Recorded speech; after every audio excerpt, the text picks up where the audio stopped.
Kia ora and welcome to Cinema in Context, where we discuss all things film and the connections between. My name is Jeremy Downing. I'm William Chen. And this month we are joined by a very special guest, one of our longest standing fans, a good friend of mine. It's Sophie Ricketts. Kia ora. Welcome, Sophie. Hey, Sophie, I was thinking about you coming on the podcast the other day and realized we have known each other for 25 years, which is a long time. That's very sobering. We went to school together. We have done musical theatre together. We've lined up outside a cinema overnight to buy tickets together. But how are you doing? Oh, Jeremy, yes, obviously I am a long-time friend of yours and a long-time fan of the pod. So very, very happy to be here. And very excited. Thank you for inviting me. I am very, very thrilled to share all of my opinions. And I think it's fair to say that you and I have our friendship is defined by very assertive, frank, and open conversation. I think we both love to have a good yarn and, articulating our thoughts is part of how we roll. So I'm looking forward to it. Yeah, big time. No holes barred. But also, I guess, maybe for your listeners, I also want to say that, so yeah, Jeremy and I have been friends for a really, really long time. But a very big kind of cornerstone of our friendship is, and has been for a long time, diving into our thoughts and feelings and analysis of stuff we see, whether that is movies or whether that is musicals, because we're pretty passionate about both. And so whenever I see a movie or a film and I have big feelings about it, Jeremy is pretty much the first person I message afterwards, or sometimes send many voice memos to. It's true, listeners. It's worth saying as well, team, that we are recording online. Sophie's down in the South Island of New Zealand in Christchurch, and William and I are in our respective homes. Subsequently, Sarah's over in Italy at the moment, so I suppose we could have phoned her in, but I think her time difference is a bit out of whack, maybe. I don't know. She's probably busy eating a pizza. She probably doesn't care. She sent us incredible photos, by the way. Of eating pizzas. Yeah. All right, let's get into it. Each month at Cinema in Context, we discuss two films, one current and one retrospective with some connection. It could be the same director, the same actor, or a similar theme. This month, we are discussing Furiosa, a Mad Max Saga, which has come out this year, and Babe, Pig in the City, which came out in 1998.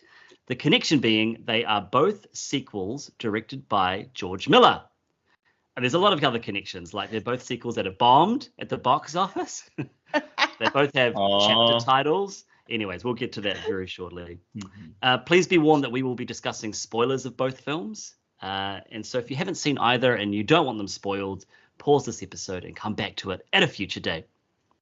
All right, William, we would love to hear a summary of Furiosa, a Mad Max Saga.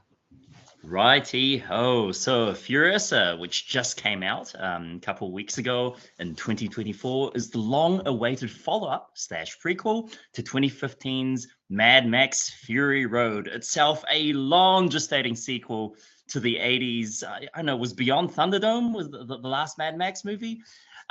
Basically taking George Miller's his wonderful world-building aesthetics and his ideas about the wasteland and the fall of humanity, and focusing specifically for the first time ever on another film. The Mad Max movies are all very disconnected in their ways, but Furiosa is very, very adamantly a prequel to the events that transpire in 2015's Fury Road, where we followed the young Furiosa, now played by Anya Taylor-Joy, as she uncovers her true self while being, let's say, beset upon by various obstacles.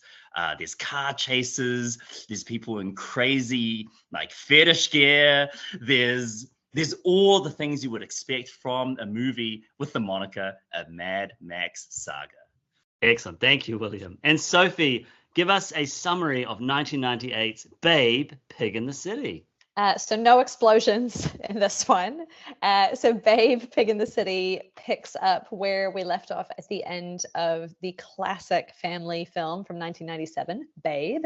And this time we are leaving the Hoggett farm, and Babe and the farmer's wife, Esme Hoggett, they are traveling to Metropolis. and a series of unfortunate events unfolds, with some comical circumstances unraveling, and many heartwarming lessons to learn. Excellent. Thank you, team. Well, who would like to jump in first? Where are we starting with this conversation? Guys, hang on. Oh. So it just so happens that I watched George Miller's follow-up to an Oscar-nominated masterpiece that presents a much more ambitious and yet much more messy story. Our innocent protagonist is torn from an almost literal Garden of Eden and thrust into an unforgiving capitalist hellscape where, quote, "It's a dog-eat-dog world, and there's not enough dog to go around." Through many trials and tribulations, our plucky hero must rise through the ranks of the oppressed and fight for goodness, all while yearning to return to the hallowed green fields of Arcadia. The film also warns against worshipping cults of personality and actively rallies against the cruel and unjust. Oh, and the whole thing is brought to life with a mind-bending mix of cutting-edge practical and visual effects, aka a George Miller movie. Oh my God, William, I want to applaud you. That was beautiful. I mean, it is nuts how much of the guy's personality is it's so evident in these movies, right? It's like they're completely tonally different genres. One's a sequel to Babe, for goodness sakes, like one of the most heartwarming, family-friendly films of all time, and the other it's a balls to the wall action spectacle in the Mad Max universe. And yet the man contains multitudes. That's for oh sure. My goodness, Like, these are two really different sides, but somehow of the same coin. Can we all just take a moment to appreciate that? I think Babe is possibly the example of the best true family film that's ever been made. I love this. And I say this because a true family film is not just for children. A true family film has something for the spectrum, of parents and children. And when I think about my experience seeing Babe, because I definitely saw Babe when it came out in 1997, and I was 12, and I loved it. I remember my parents really loving it as well. Like, I remember our whole family loving it, and this is at a time where I had a brother who, I've got an older brother who's 15. I've got a younger sibling who would have been like 7. Everybody loved it. Like, that's a very, very broad spectrum to capture. And there's a reason why it's rated 97% on Rotten Tomatoes. I cannot really easily think of other films that have rated that highly or deserved it. That film is so good, and it's I mean, I guess there's an implication here that the second one's not good, which is not what I'm implying, but that first one, the way that it is able to celebrate, I guess it's like kindness and skill beyond your station. Like, there's this kind of class message, but there's a community message. Babe is the underpig. And it's so warm, and I had no idea until even when I was watching Babe 2 that it was filmed in Australia, that it was clearly an Australian production. I also didn't know that Miriam Margolyes was Fly, the dog, with that kind of silky, warm voice that comes through. And Hugo Weaving as Rex. There is talent behind this. The talent in that movie is phenomenal. I remember, so the other thing that's quite meaningful for me when I think about 1997. So 1997 is the year that my family moved from America to New Zealand. And I don't have absolute clarity on whether I saw Babe in America or in New Zealand, but I'm pretty confident I would have seen it in America, because it came out in 1995, actually, Sophie. So you probably did see it.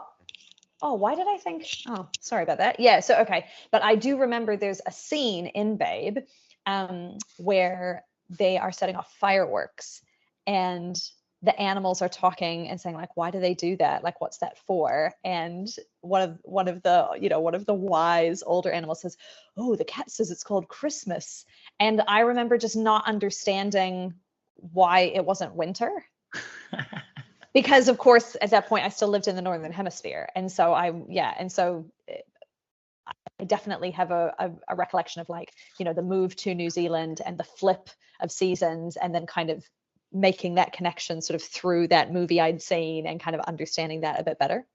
Is it set in Australia? I thought it was set in I just assumed it's set in Scotland. I thought it was set in like every county USA. Kind of the notion that Babe 2 is set in every city in the world. City. That's like every countryside everywhere. It wasn't set.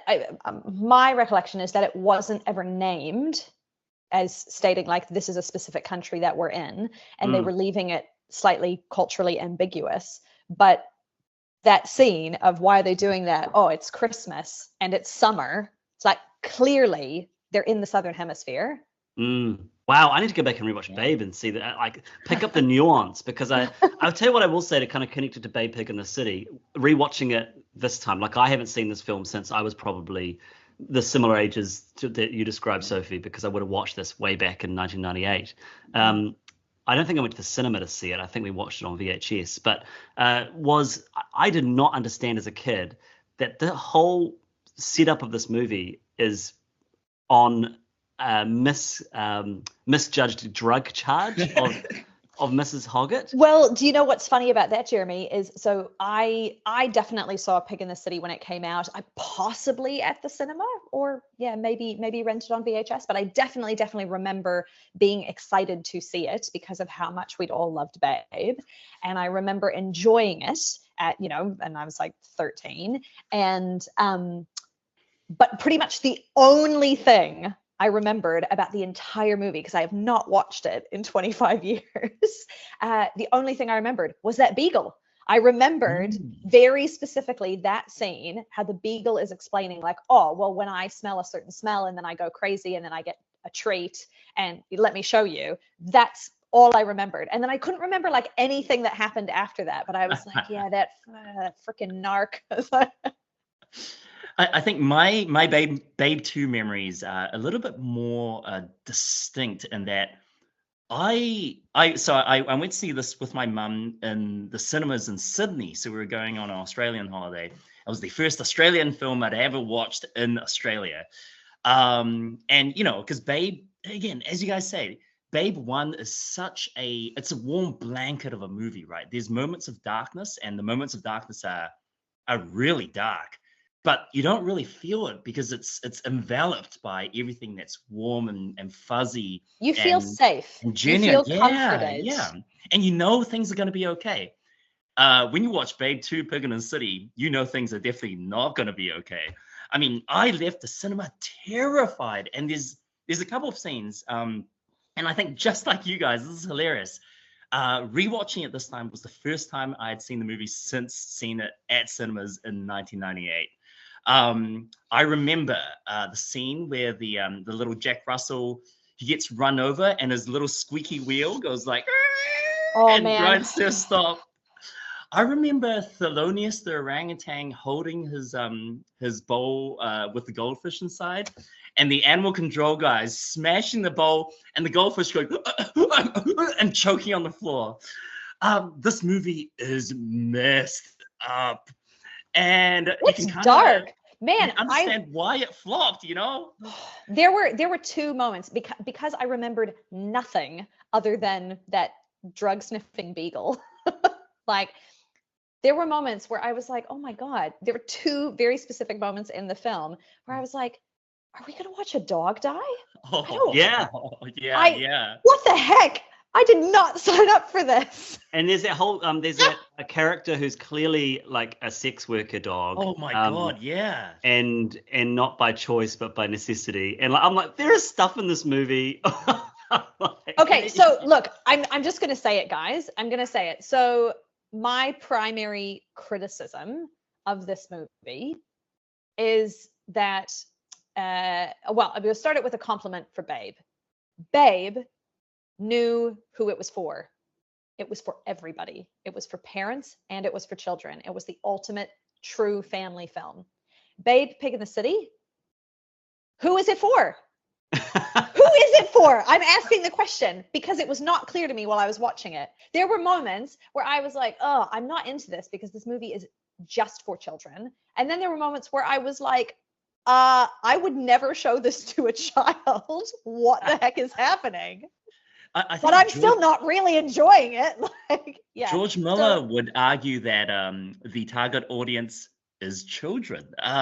Did you see that this was rated PG and they re-edited it to make it a G? Now, I don't know what the ratings world was like back in the late 90s, but if this is a rated G movie, then what are we doing here, ladies and gents? As you guys put the pit bull with his head underwater, slowly drowning on camera, is horrifying. It was horrifying, and there was, I mean, I guess I got to give credit where credit's due, because one of the things that was executed well in the storytelling of the film was the shots that were chosen.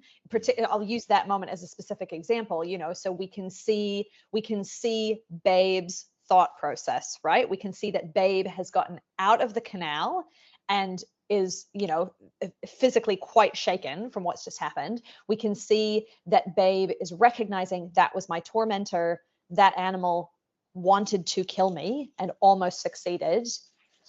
But I'm wrestling with my compassion and I can't watch another creature die. I see the boat. So there was a part of me that for a moment was very afraid we were going to watch a dog die. I was like, I did not sign up for this. I will not be on this podcast. This is outrageous. and then it was redeemed by like, oh, Babe, push that boat. And then Babe goes back in the water and pushes the boat. And you're like rooting for Babe and you're rooting for the dog. So I was like, oh, well, George Miller, you really do know how to make a film. Immediately before, this is just stuff you don't realize as a kid. Like they set the whole canal set up, right? And it's beautiful and it's huge. And by the bridge, you see these little lotus flowers. And it's like, oh, this is cool set dressing. But when Babe falls into the water and he very adamantly comes out and the camera focuses on the lotus, it's like, oh my God, he's just had a rebirth. Like it's crazy because there's that magical moment where he faces death face on, which is such a strange thing to say about a Babe movie. I know. And the narrator, it's like at that point, his short life flashed before his eyes, and all he could muster up was to say, why? And it's just this weird philosophical bomb in the middle of a kid's movie. Yeah, and this pig in a wig is teaching us about forgiveness and kindness. Then he emerges from the Ganges and becomes their new savior, the enlightened, Messiah, which is hilarious. I have to say that what I've been reading all the trivia, you've got Mickey Rooney in here who infamously, was bankrupt and having to work to, I think, it's not confirmed, but pay for his stepchildren's sucking of his money. But he also had some sort of mental break during the filming of this because of the administration of certain drugs that he was having to have. But he was in the film a lot more.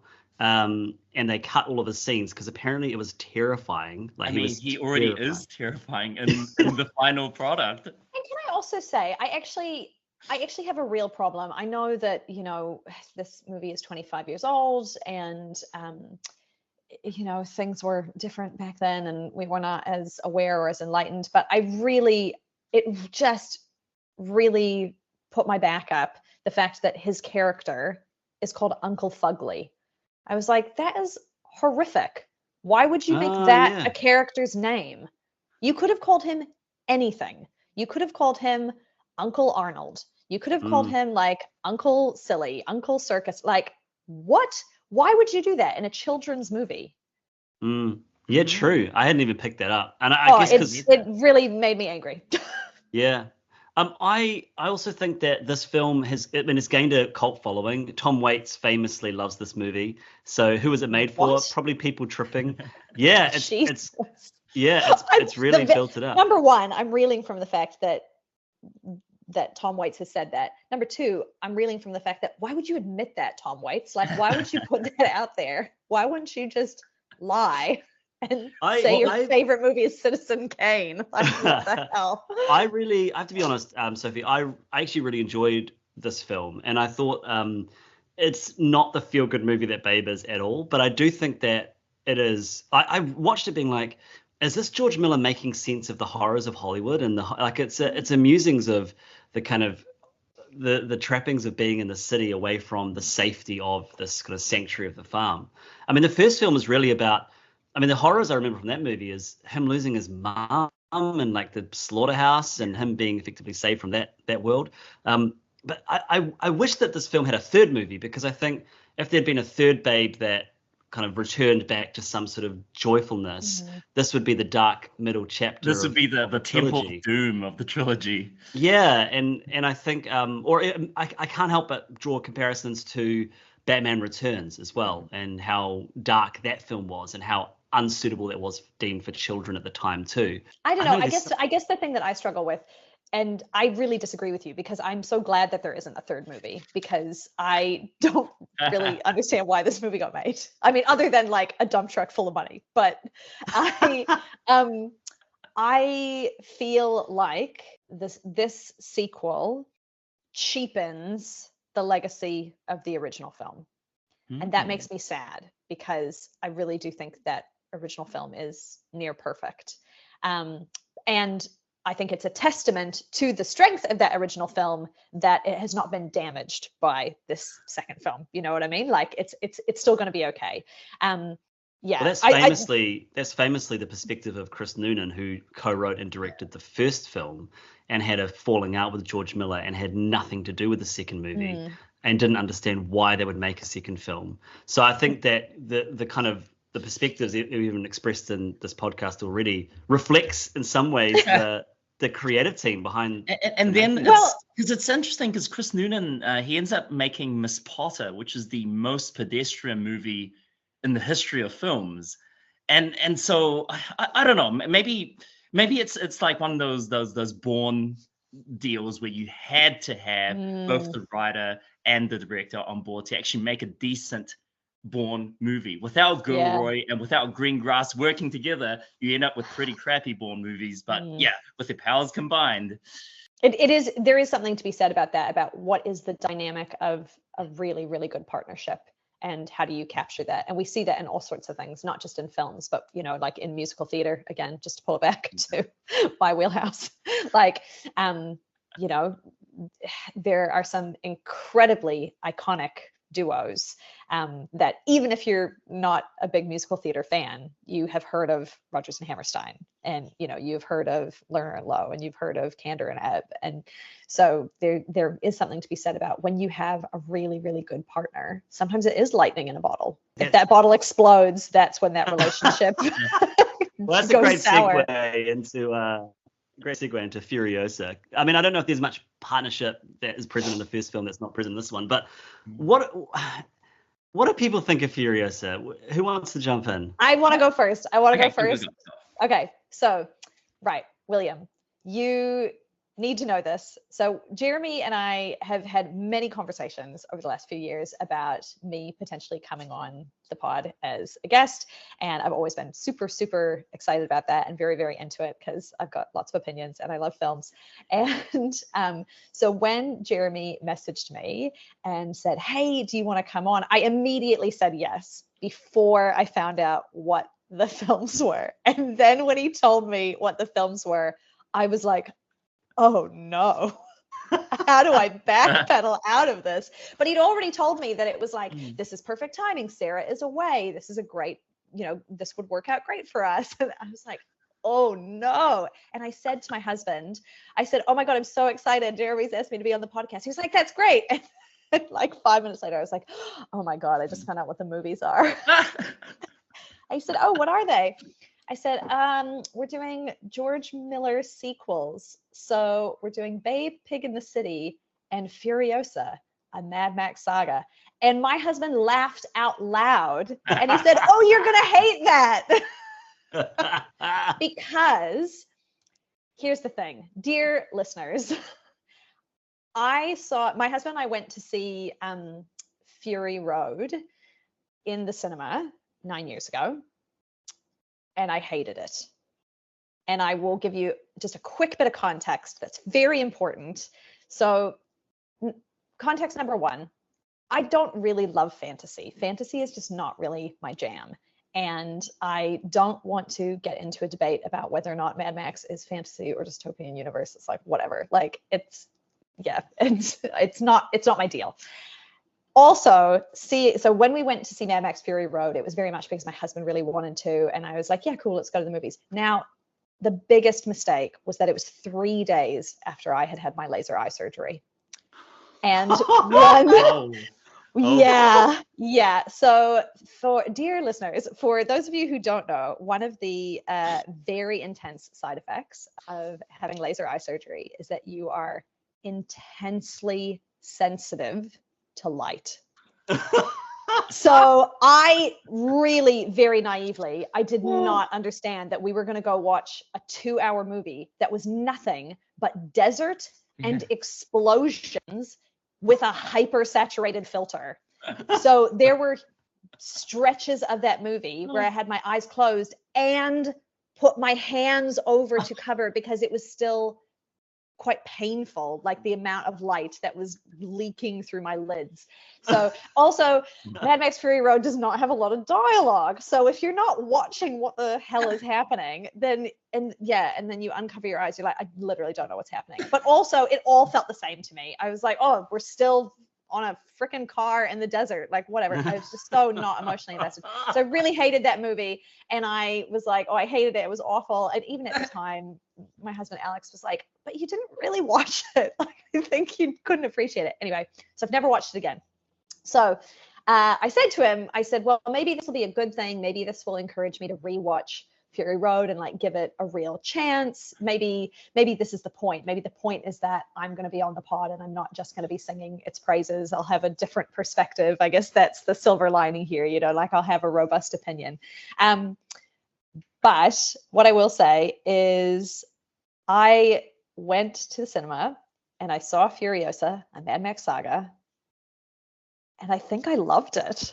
Whoa! I enjoyed it so much. No one is more surprised than me. I'm like, the movie finished and the lights came up and I was like, that was great. Oh my goodness. Yeah, and then hold on to your hats, guys. Then I came home and I rewatched Fury Road. And I still didn't really love it. I actually think Furiosa is a better film. Wow. So, yeah, that's my emotional journey with the Mad Max universe. I love this. I mean, famously, I love Fury Road, and William and I often, I know for me anyway, that's a milestone film of like, this is the best thing I've watched in the cinema since Fury Road. So that's kind of my litmus test for how enjoyable a film is. And I think I went into that movie with very low expectations, and I mean, my eyelids were blown open for different reasons, I think, just in terms of sheer joy of cinema. And I love Charlize Theron in that film. I had a great time in Furiosa, but the question mark I had going into this movie was, what is this film going to give me that I didn't already get in Fury Road? Because I feel like the story... I'll tell you. I'll freaking tell you what it gave you. What sorry. I got to cut you off, Jeremy. This is why I think Furiosa is a better movie, because even with my rewatch of Fury Road, putting aside some of the other issues that I had at that very specific moment when I watched it the first time, there was just not enough context for anything. Like, we're being introduced to characters and we don't really know who they are. We've got no backstory. Like, that drove me crazy. I was like, I don't know who to root for. It makes me very upset when you have to make an assumption about whether a character is quote unquote good or bad based solely on what they look like. Like, I don't want to make that assumption. I want you to show me character traits that help me understand whether or not they are protagonist or antagonist. You know what I mean? Like, so this whole thing of like, oh, I guess Immortan Joe is the bad guy because he's wearing a scary mask. Like, that really bugs me. And with Furiosa, we got so much delicious context. We understood who she was and where she came from and what her story was and what that journey was. There was a traditional hero's journey It was so enjoyable. We Mm. got to follow this, and the film was shown through her eyes, through her perspective. I would say that despite the fact Furiosa had significantly fewer female characters, it was a more feminist film. There, I've said it, mic drop. Nice. Well, I mean, for me, I'm a sucker for a story that has an existing world that's sort of aged and moved on. So I didn't mind the question marks in Fury Road. In fact, I enjoyed that because I didn't need, like, they weren't relevant to what the story was that was happening. So I was like, okay, I don't fully know what's going on there, but something's going on there that Do you think filmmakers. I'm so sorry to cut you off. This is just going to be the whole episode. Do you think, because I have never seen any of the 3 original Mad Max films, that hindered me? I don't think so. The first, yeah. See, well, this is the thing. This is what everybody had said. Everybody had said that Fury Road stands on its own. Don't worry about going back to the 80s and watching those other Mad Max movies. But I just felt like I didn't know what the hell this world was. And again, like, if we were to talk about another very well-established fantasy franchise, yeah, at least when you're watching Star Wars A New Hope, there's a freaking prologue, so you know exactly what's going on. You understand what has come before and where the story is picking up, and you've got some context, and you can figure out, like, oh, these are the good guys and these are the bad guys, and this is who I'm rooting for and this is who I'm emotionally attached to. Like, I feel like Fury Road gave us none of that. Oh, see, I guess for me, like, I felt that I picked up, I knew Furiosa's story from watching Fury Road. And so when I went and watched this new film, the only thing that I didn't know was the outworkings of how she loses her arm and those kind of things. And then there are characters that we're not going to survive the film, right? Because they're not in Fury Road. So, okay, well, how do they die? But the kind of beats of her story, I was like, cool, I know all of this from the inferences and the way that the Fury Road storyline plays out. So I don't know. I think maybe I just didn't have the same.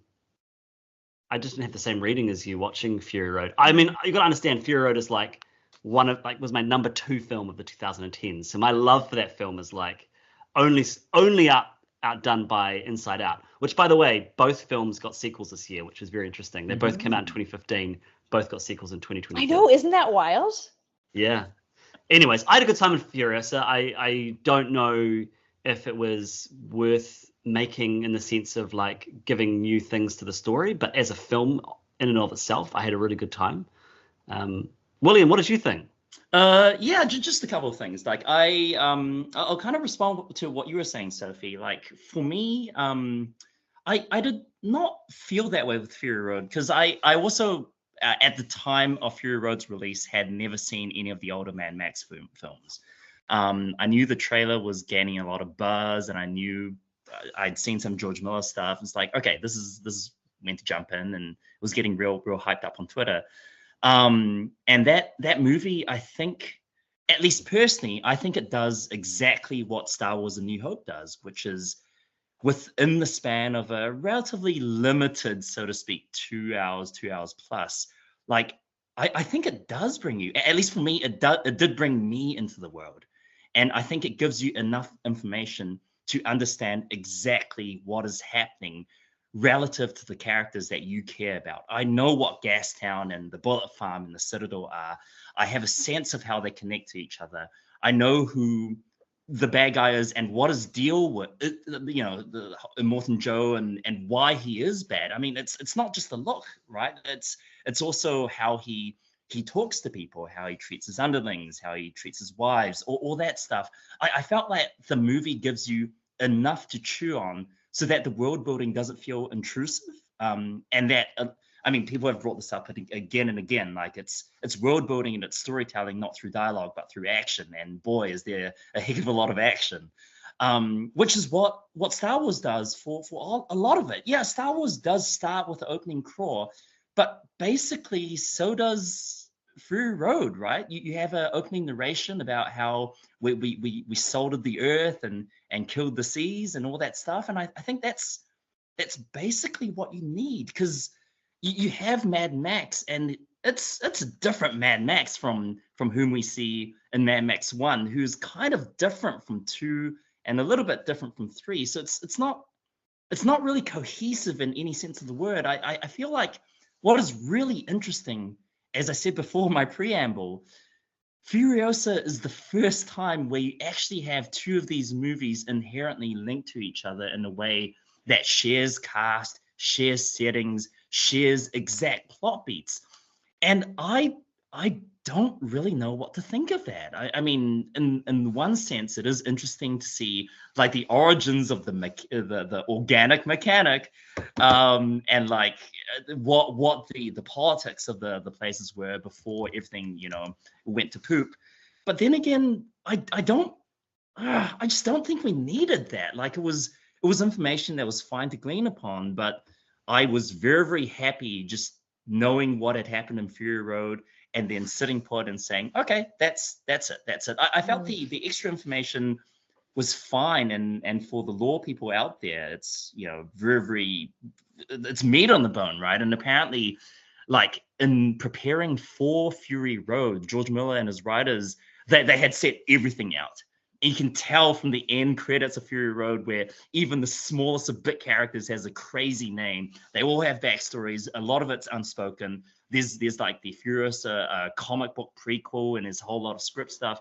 And they've now placed all of this into a movie, which is, it's fine. Maybe it's just expectations, right? Like what does a prequel actually need to do? And I think most prequels for me don't really hit that mark, and this is unfortunately one of them. Like I enjoyed it fine, and the visuals they're good, but they're not as exciting as Fury Road in some sense. Maybe because of the difference in saturation, and whereas like Fury Road, every action set piece felt in your face, in like the most explosive kind of way.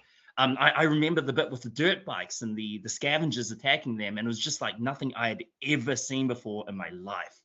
I would argue that Fury Road is the candy shell and that Furiosa is the center.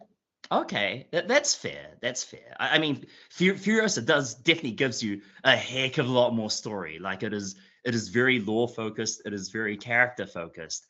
But like I also feel like maybe the candy shell has a little bit more chocolate inside. Like it's not just set dressing, right? Like I feel like there is genuinely a lot of depth in Fury Road that's kind of it's superseded by its awesome stunt work and effects and stuff. But I felt really, really positive going into it and treating it as a narrative. And I just felt like Furiosa, as it went on, it's like, yeah, I can see where the end point is, and at a certain point, it's like, so what is the point of telling this specific story? Because can I jump in there, William? Because I think that is something that I was really aware of while watching it. And one of the things with Fury Road is that film like amps up until they're returning home, and then it's this massive big race and big explosions, and then kind of we get Furiosa takes over the Citadel. This film, I was like, you can't do that. You can't do that same trajectory. So what is the kind of the pacing of this film? And I was so impressed that this movie didn't try and do a Fury Road round 2 and let's amp it up. The action climax of this film happens in the middle of the film. I think in chapter 3 or 5, or however many chapters there are.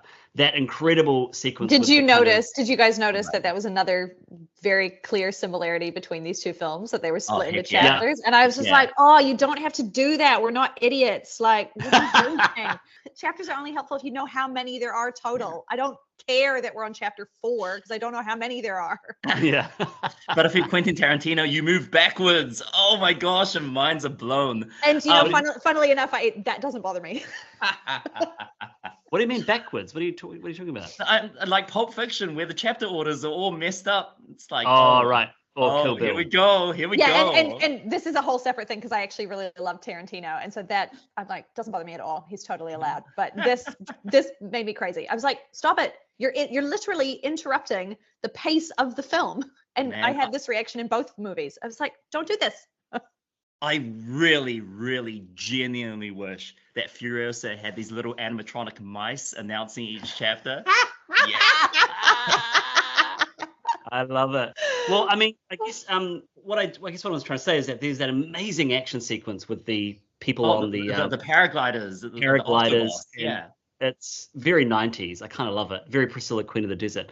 Do you know, Jeremy, that's so funny you say that, because I was thinking about Priscilla, Queen of the Desert during Furiosa, and after I was like, this is really reminding me of another epic Australian journey of self-discovery. People who were on the fringe, who were searching for a collective sense of community and belonging, for redemption in the middle of a hellscape. You could write one of the intros like William does at the start, you know. Well, thank you.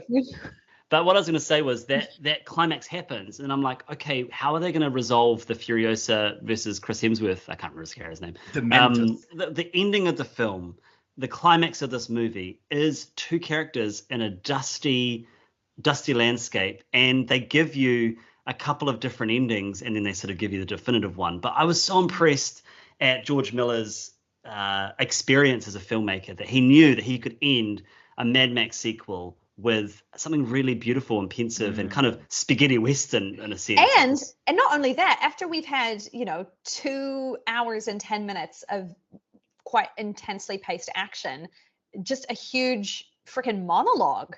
Yeah Very impressive.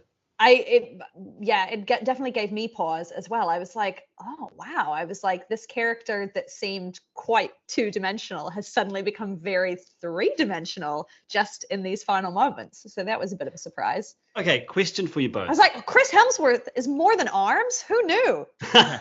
Question for you both. This film is starring two stars, like they are both very bankable players. Yeah. It is getting 90% on Rotten Tomatoes for critics and 89% for audience score. Like, this is being well received critically and by audiences. It is bombing so hard. Why do we think this is? Well, I have given this a lot of thought over the last few days, actually. I think one of the biggest things has happened, and I don't know if you want to link it to COVID or if you just, I think you kind of have to, right? Because we've had streaming for a long time, but COVID sort of accelerated the exponential curve of the way people seek out entertainment and the way they do that in their own home and on their own schedule. For me, I love going to the cinema. I really, really enjoy it. It is one of my favorite things. And I very rarely do it these days. And when I say rare, I probably still go a bit more than like the average bear. But for me, it still feels like it's kind of, a long time between visits. And the reason for that is because there's sort of too many factors. It has to be a movie that I really want to see. It has to be a movie that I want to see enough to pay for it. And going to the cinema is quite expensive now. And I have to be willing to do it on somebody else's schedule. I have to be willing to do it on the schedule of the movie house. So sometimes that's a bridge too far, And also there's other considerations in terms of, physical comfort. I have a chronic illness. And so for me, the ability to watch a movie in my home means that if I'm in physical discomfort and I need to pause to take some medication or to get a wheat bag or to adjust my comfort situation, I've got the power to do that. And I do not have the power to do that in a cinema. Now, cinemas have done other things to increase comfort, they've really invested in seating and all that kind of stuff. But I'll be really honest, obviously Furiosa is the film that I've just recently seen in cinemas. The film that I saw in cinemas most recently prior to that, which was probably about 6 weeks ago, the cinema was so cold, I had to make a complaint afterwards. It was freezing. And we got this very, nice apology, but it was kind of a bit of well, it's too bad. We just have to keep it cold because otherwise the projector gets too hot. It's like, but I don't want to be in the room now. I appreciate all of that, and you're not wrong. But if I look at the top grossing films of this year, I mean, number 2 is Dune Part 2. Number 3 is Godzilla and Kong: The New Empire. Like those are long, big films that ostensibly should reject audiences as much as Furiosa. Well, I'm going to bring up a film that came out this year, a couple of weeks before Furiosa, by the way, also starring 2 extremely bankable stars, also shot in Australia, also featuring lots of cool stunts, digital effects, like big action sequences, also a massive bomb, and that is The Fall Guy. Why did that movie bomb? Is like it had everything going for it. Is it just no one wants to watch an IP that no one knows about? I think that's a huge part of it, William. I think the IP and the fear of the unknown. And again, just to bring this back to musical theater, because that's important to me in every conversation. So I've just been in New York. Flex. Yeah. So have I though. So we can. Yeah. My hair. Yeah. So just recently had a trip back to the United States, including some time in New York City, and picking which shows my husband and I were going to see while we were there was both very fun for me, and also it was really interesting looking at the landscape of what is available. And I just looked around, and it was like, God, the number of shows that are not based on a movie. It's pretty slim. So you better believe that. Yeah, because that's what I went. That's what I went to see. But like, it was like, you think about stuff that's very, very fresh, like just premiering, like within this season. Yeah, Outsiders, which ostensibly is based on the book, not the film, but it's like for a lot of people, the way they got introduced to that story is through the film. So there's that element. You've got Back to the Future, which is quite a big show right now. You've got The Notebook, you've got Water for Elephants, I'm like, well, if I didn't want to see the movies or like The Notebook, which I freaking hated, that is a garbage film. Can you believe that I am a white woman in her 30s who hates The Notebook? There it is. But look, I've got a lot of opinions, guys. But yeah, it was like, well, if I didn't like the movie, why would I want to see the musical? And then it sort of raised some other questions. I was like, well, actually, maybe that would really work as a musical. Maybe the things that I didn't like as a movie, maybe those problems are solved. But I'm not going to spend hundreds of dollars on a ticket to find out when I could see something else that I'm much more interested in. It just feels like this whole world right now is just very, very focused on, we've got to use existing IP. We've got to cling on to some type of existing nostalgia or familiarity. Like, we can't have original ideas. It drives me kind of crazy. Well, if you look at the top 10 grossing films this year, it's Inside Out 2, Dune Part 2, Godzilla and Kong, Kung Fu Panda 4, Kingdom of the Planet of the Apes, Bad Boys Ride or Die, the Garfield movie, Ghostbusters Frozen Empire. But Furiosa is a sequel. So it's also from a franchise, right? It's that list just made me throw up in my mouth a little bit, Jeremy. Like, what have you guys? What is this hellscape we live in? Have you seen Godzilla X Kong, or as Adam Wingard likes to call it, Godzilla Kong, because the X is silent? It's a terrible movie. Like, it's just not good, and yet everyone's going to see it, and it makes my heart very, very sunken. I'll tell you what the best film I've seen this year is, and that's American Fiction. Yeah, we all love that, William? Yeah, that film was phenomenal. That film was just like a masterclass in writing, in casting, in direction, in pace. I just thought it was phenomenal. And the other film that I've seen this year that left a big impression on me that I really, really loved was Saltburn. Interesting. I hated I loved Saltburn. I was like, they are going to study this at university. This is amazing, because I'd never seen a film that flipped a protagonist so dramatically. Right. Okay. It just blew my mind. It was really in the final act of that film that I went from being like, oh, this is interesting, to being like, this is genius. Mm. And I just, I finished that movie, and of course I immediately messaged Jeremy and I was like, that's not a movie, that's a film. That was incredible.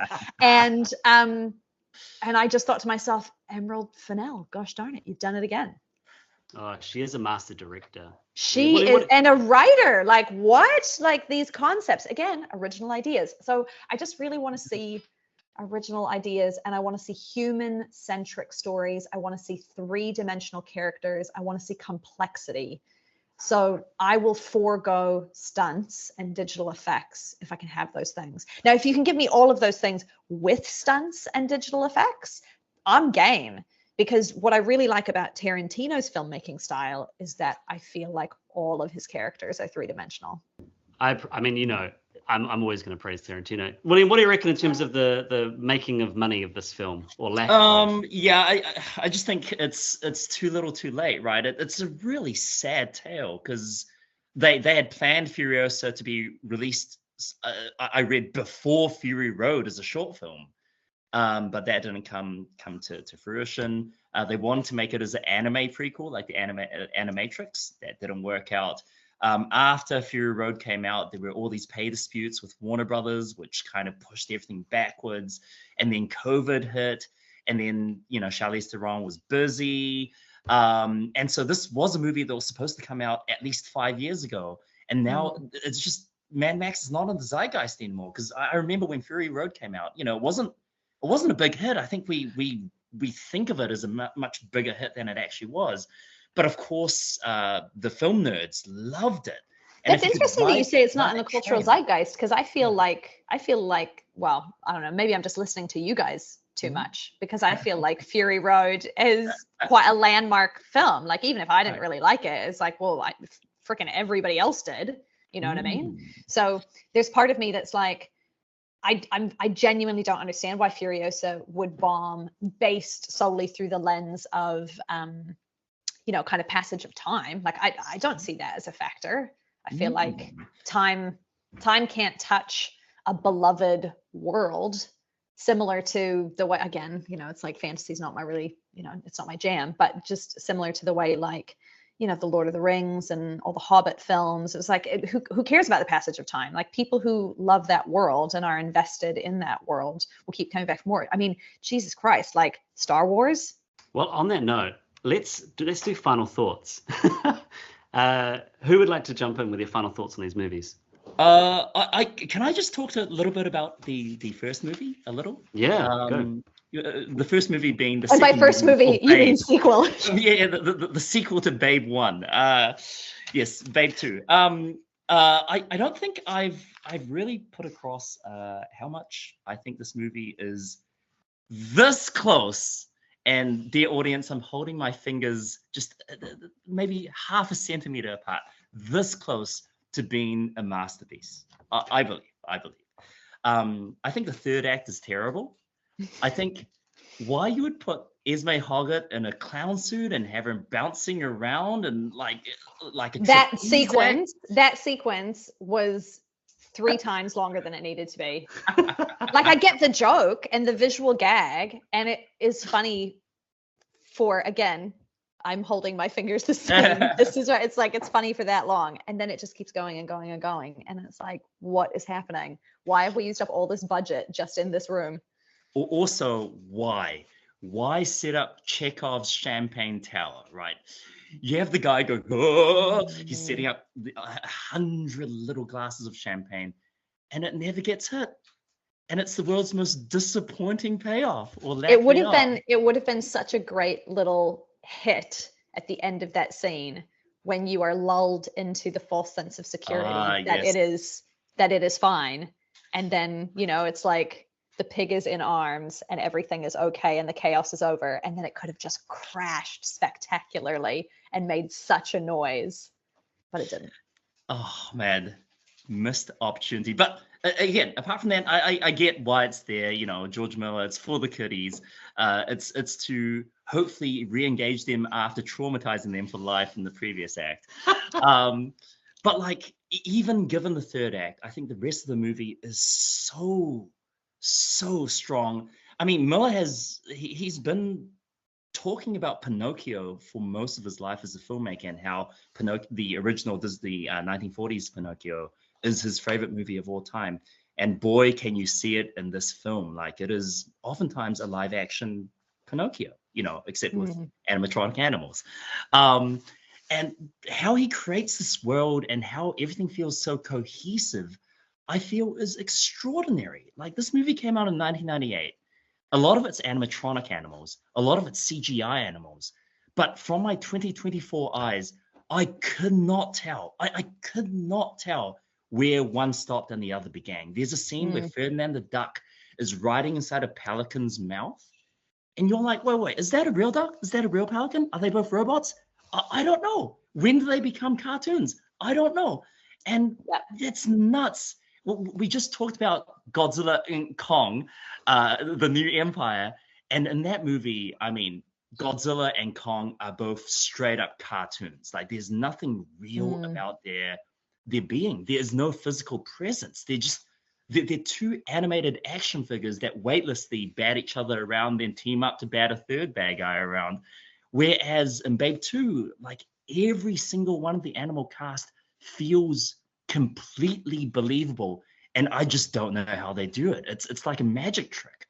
And I think a lot of that kind of bleeds into why this movie it's so unique in what it does. Like, yeah, it's a horrifying a city of lost children for actual kids, ostensibly, which is funny because, Jeremy, I just watched Poor Things, and then to watch Babe Pig in the City immediately after Poor Things. William, I literally wrote down Metropolis looks like Poor Things.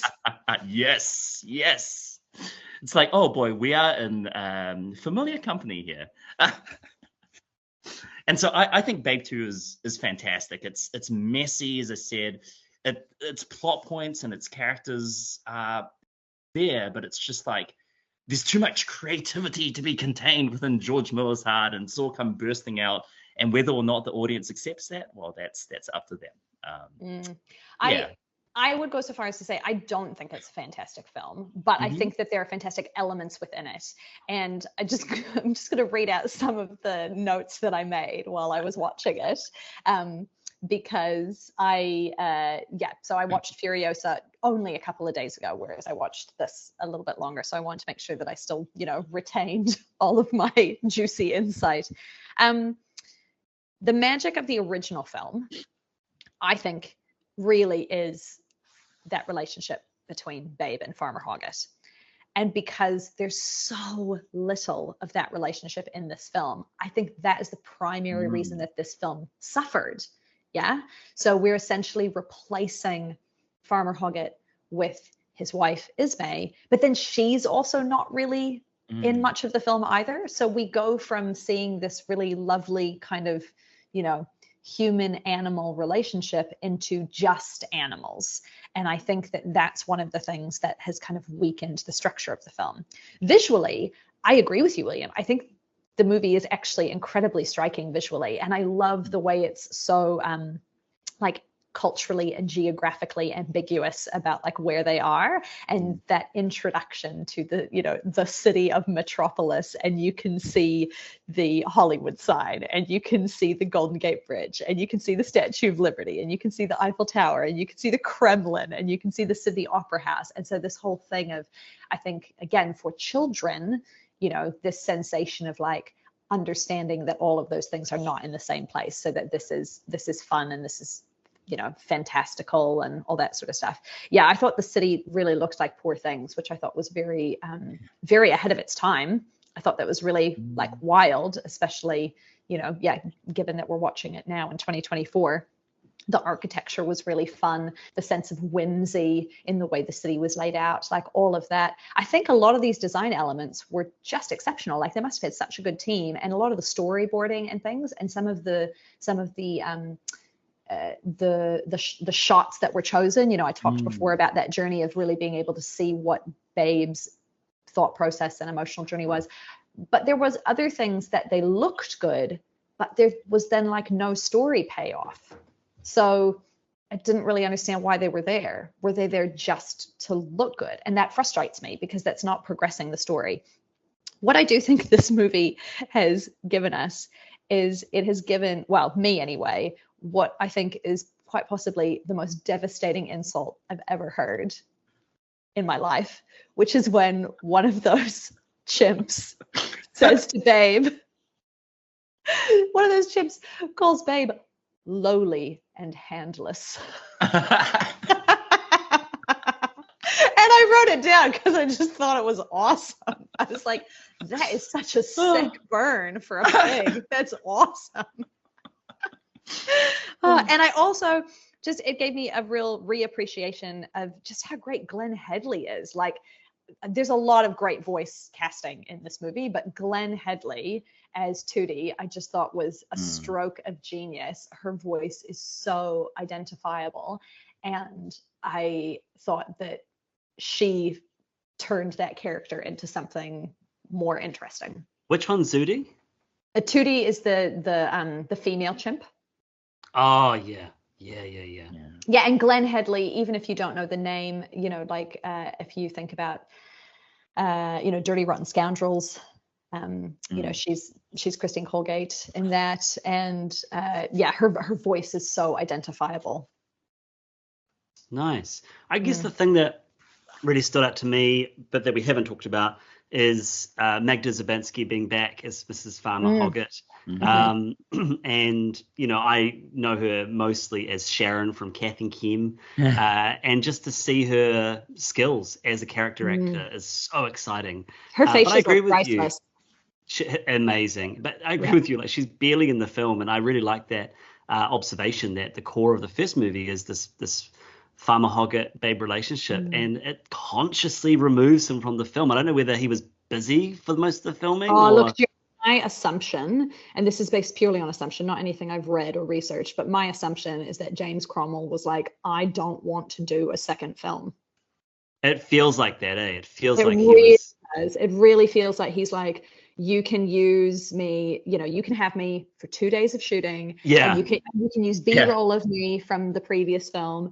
And, you know, this is what I'll do. And I'll have, you know, like X number of lines of dialogue. And yeah, that he basically was trying to write himself out of the movie. Yeah. William, any insight on that? Is that the case? No, not that I could see, but no, that would make a lot of sense. That reminds me of Dwayne Johnson in Fast and Furious 7, I think, where he just gets injured at the beginning of the movie and he ends up at the very, very, very end. It's like, oh yeah, The Rock is here. Or Meryl Streep in Mamma Mia 2, which I could never get far in. I haven't watched. Just the fact that we're comparing James Cromwell to Dwayne "The Rock" Johnson and Meryl Streep is really sending me. Like, that's amazing. Three actors I love. So. Hey, well, Sophie, thank you so much for joining us. It's been a privilege and a pleasure having you finally on the podcast. I hope you don't mind me just cutting you guys off constantly with my very intense opinions. I just hope next time we have you on, it's for films you're a little bit more excited about. But I'm glad that you enjoyed Furiosa when all was I really said and enjoyed done. Furiosa. I would say that Furiosa, I wouldn't be in a rush to see it in the cinema again, simply because of, you know, going to the cinema is expensive and, you know, there's other reasons that I listed. But I'm very grateful that I saw it in the cinema this time, because the scale of the film, you know, the design and everything, like seeing those expansive shots of the desert, you know, that was pretty striking to see that on such a big screen. That was really, really cool. And trust me, nobody is more surprised than me that I then rewatched Fury Road. So I wouldn't say I'm in a big hurry to kind of do that again. But yeah, it was an enjoyable ride. I just feel like the characters were so much richer in Furiosa. So I just enjoyed that so much more. And there was a great balance between really stunning visuals and great action sequence. Like, I love action. Action is not the problem. No problem with some violence, like, but it's got to progress. Like, we've got to see it going somewhere. There's got to be justification. I need to be on the hero's journey. And in Furiosa, I was right there with her. So don't drown a dog unless you're going to have a pig come and save it. Oh By the my way, God. you Don't mentioned you ever make me watch a movie where a dog dies. I just when you- can't when- cope. William, you mentioned Fleelix's little wheel spinning. I was like, Yeah. does this dog die? And then I was like, oh my gosh, are we going to get like happy shots of him in heaven? And that's the way that we placate our audience. I was like, this is Mhm. and that little dog is like gasping on the ground. I was like, Oh, ah. yeah. Anyway, Can I just say also, did you guys notice that Adam Goldberg was the voice of Fleelick, which again, so just some really genius voice Oh, casting. holy cow. The voice casting in that film was really, really brilliant. Like they doubled down on all of the Mhm. great choices they made from the original film, and they were like, "Well, we got to have a real cosmopolitan feel now that we're in Metropolis." Like it was so good. Yeah. All right, William, any last minute thoughts before we wrap up? Yeah, just again, Babe 2, loved it. Furiosa, I had my problems with it. I am very, very happy I went to see it on the big screen, but just pacing wise, something was off to me. Like it felt like the movie was trying to do too much, but at the same time, it was too long.